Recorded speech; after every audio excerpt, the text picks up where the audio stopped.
For this Unit 3 assignment, we wanted to think outside the box and do something different than the blogs we have posted in previous units of this course.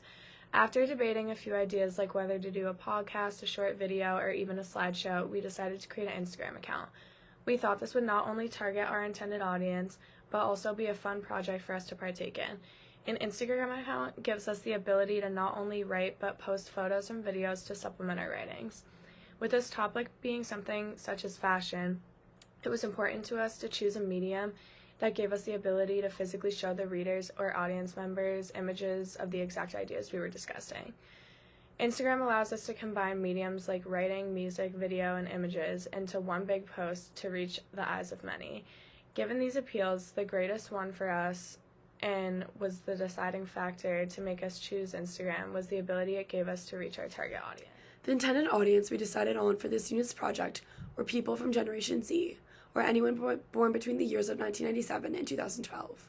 More specifically, we targeted people who we thought would already be invested in our topic of fashion technology. We concluded that this would likely be those already interested in fashion, they're in high school or college, and are already heavily involved in social media. This group is especially important to educate on technology's involvement and relationship with fashion in today's world. This idea stems from the fact that they're the prime audience for companies target for ads, sales, and online shopping.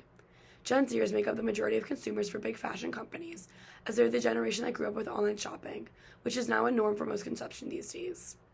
They are also the future of these companies and will one day be the owners and designers for these companies that they're currently shopping from.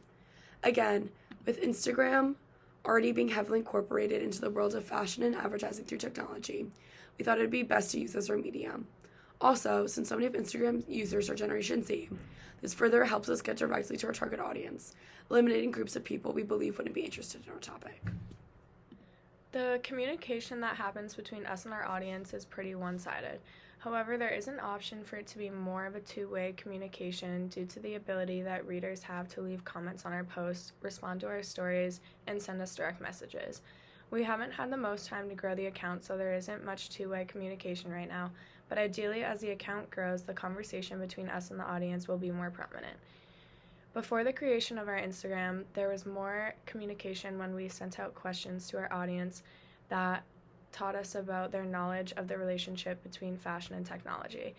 All of the responses to the question, how does technology impact fashion, were somewhat similar, as they agreed that fashion is heavily impacted by technology. However, they all mentioned different ways in which this happens, sharing ideas related to sketching, 3D printing, marketing, and production.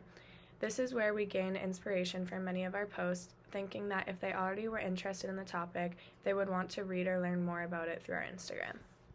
We both looked back at a comment left on our blogs during the peer reviews to help us improve our project for this unit. Hannah actually left me a comment on my blog that really influenced my work going forward. She said, "Your plan for the blog sounds really good. I'm really interested in your topic. It sounds fun to learn about.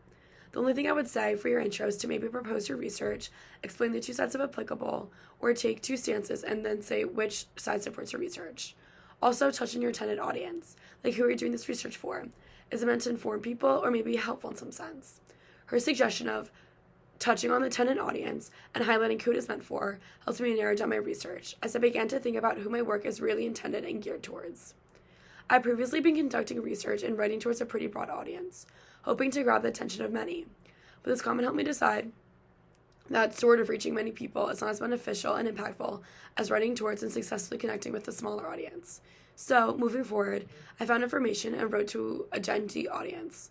This includes articles about social media, how fashion technology impact the future, and concerns about overconsumption and the planet.